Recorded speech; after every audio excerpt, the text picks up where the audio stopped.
Hai, saya Sheila Sharif. Saya merupakan postnatal care specialist. So, kali ini saya nak kongsikan tajuk tentang adakah suami kita seorang king control atau kita sedang berkawan atau mempunyai hubungan dengan lelaki king control.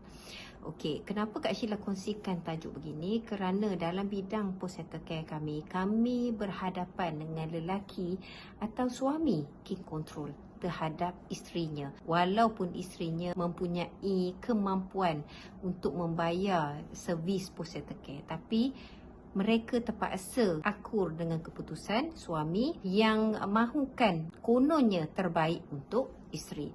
Okey, jadi di sini biasanya Kak Sheila nak beritahu lelaki seperti ini mereka berkelakuan agak normal pada permulaan kita berkawan sehingga membawa berkahwin. Kita tengok semuanya nampak normal. Kita tak perasan sebenarnya dia adalah king control. So lelaki begini, biasanya dia akan memanipulasi secara halus, iaitu dengan mengawal, mengambil tahu atau cuba memujuk kita, memberitahu walau apa juga yang kita nak lakukan, ke mana kita pergi, apa kita pakai, dengan siapa kita keluar, berapa yang kita belanjakan wang kita. Segala-galanya secara perlahan-lahan dimasukkan ke dalam minda kita tanpa kita sedar, yang mereka sedang mengawal kita. Yang kita pula sebagai wanita, kita merasakan itu adalah satu sifat yang baik seorang suami perlu ada, iaitu mengambil berat tentang isterinya.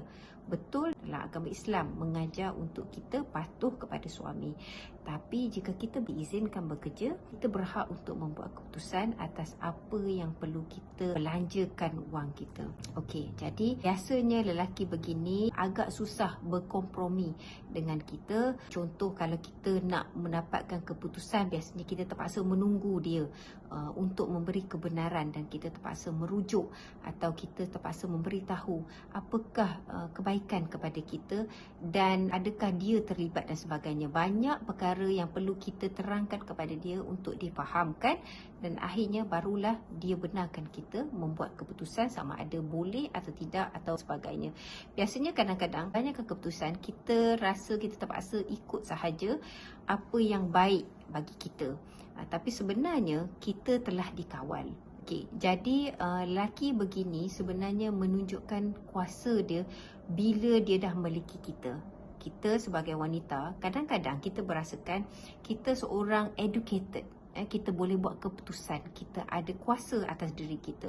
Kita rasakan kita tidak boleh dikawal oleh siapa-siapa pun, baik pun ibu bapa kita.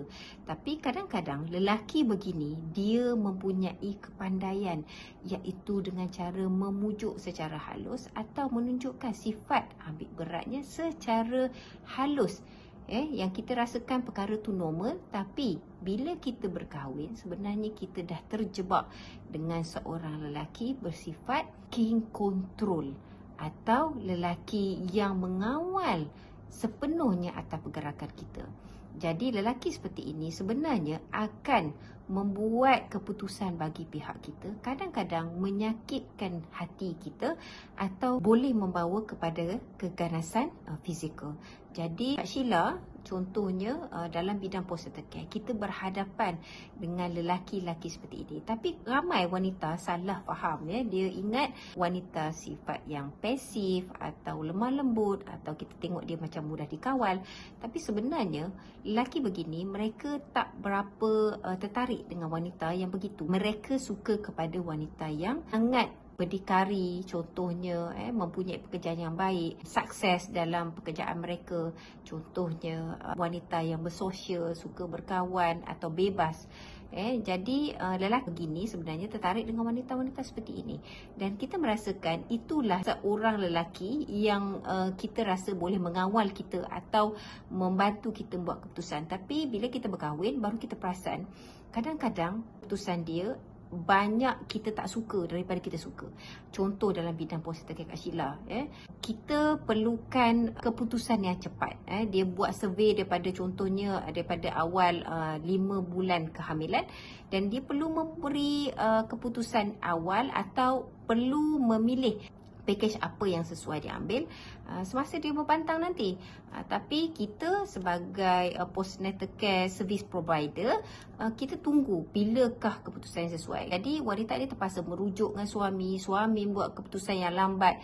Tapi ada yang lebih teruk lagi, suami yang menentukan, oh yang ni kamu patut ambil, yang ni tak boleh ambil. Sedangkan suami tu sendiri tak tahu, yang servis tu sebenarnya adalah yang diperlukan oleh isteri. Contohnya urutan, bertungku, penjagaan baby, masak dan sebagainya perlu.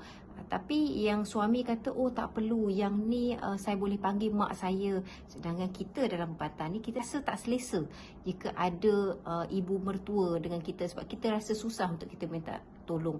Kita perlukan bapa kita untuk mudah membantu kita. Tapi dia kata, tak boleh, mak bapak awak tak boleh. Saya tak nak mak bapak awak datang. Saya tak nak adik-beradik awak datang. Jadi perkara ni amat menyulitkan kita. Jadi insya-Allah Kak Sheila akan sharekan dalam video lain bagaimana tanda-tanda lelaki king control. Yang ni Kak Sheila nak sharekan tentang masalah yang banyak kita dalam bidang postnatal care hadapi.